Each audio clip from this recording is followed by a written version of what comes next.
All set? Yeah, sir. Good. Yeah. Okay.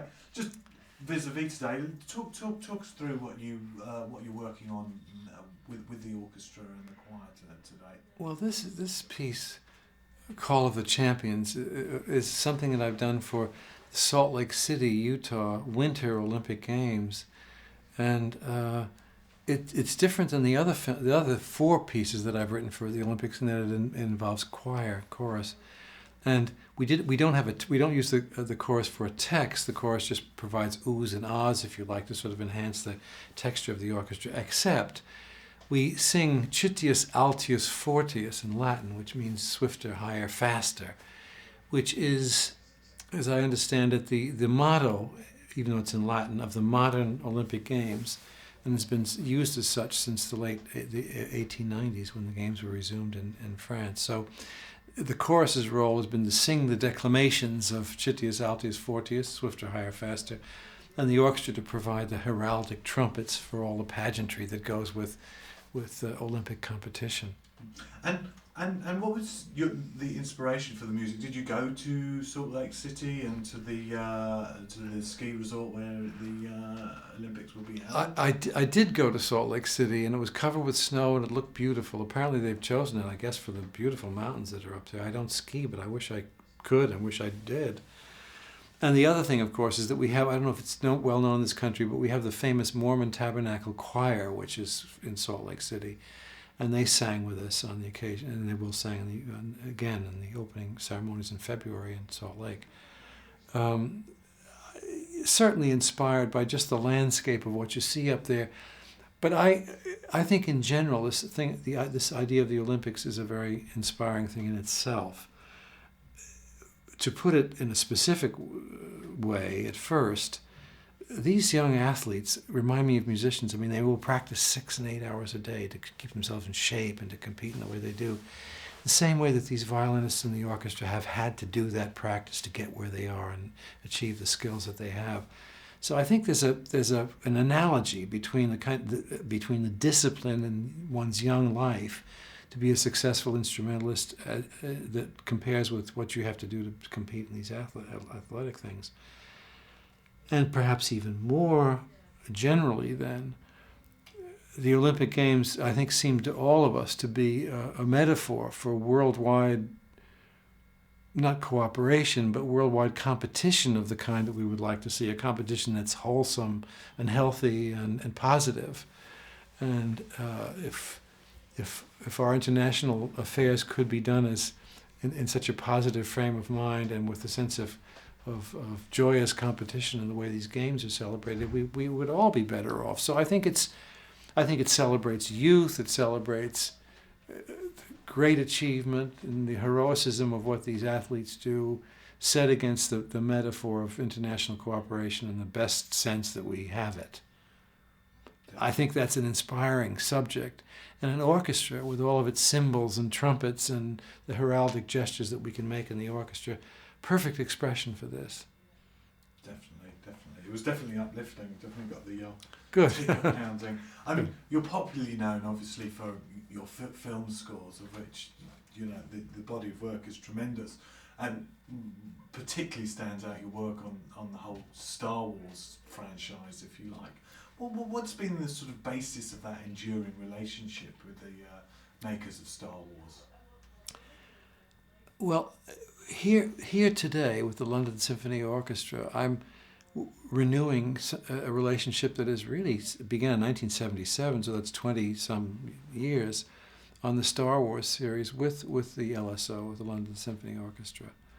And when we began the series, way back in 1977, I don't think anybody thought that it would have the success that it did, either from the point of view of the cinema audience or the music or any of it. But it was so embraced worldwide by young people of all kind of ages that Darth Vader and Yoda and all these people became characters in popular culture across national lines in the same way that Dickens might have 100 years ago. So George Lucas created something that has been lasting and has jumped across all kind of boundaries of culture and language to a degree that we could not have ever anticipated. And so when something like that happens, Lucas and all the people involved, we couldn't dream of using another orchestra. London Symphony has to seem to be part of the fabric of it. George Lucas has stayed with as many of the original people as he could, myself included. And so I've had the privilege of doing now 5 of these, and he's threatening that there'll be a 6th one, which will complete the series. So that's, I think, 2 years out. So I hope to be here in 2 years to finish this series here in London with the orchestra that we began with a great amount of surprise so successfully so many years ago now. Well, interesting point for me, when I came back here 2 years ago to do Phantom Menace, I asked for the orchestra to show hands how many have been in the original orchestra. I think about a dozen. Many, many younger people now are in the London Symphony, and some of them come to me and said, when I was a little kid studying the violin, I went to Star Wars and got the idea that when I grow up I could play in the London Symphony, and now here I am doing it. So it's been a nice series of connections and sustainable links that have gone on, and we're grateful to George Lucas for that.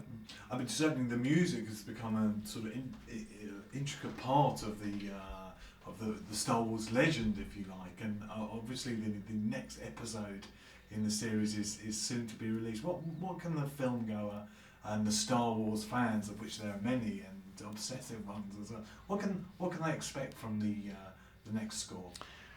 I think what audiences will the first thing they'll receive is a continuation of this mythology that Lucas has created. And I've noticed that people under 10 usually get it quicker than the rest of us. They pick up on all these relationships, and how things are going to develop, and as we work backwards, who's the father and the mother of this, and the antecedents of this character and the next one. These things are revealed to us as the films go on.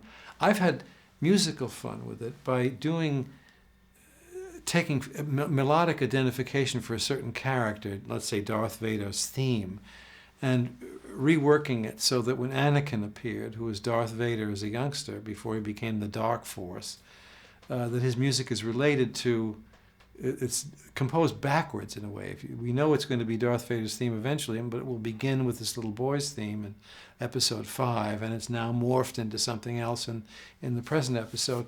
And once again, I found that younger listeners usually pick up these musical clues.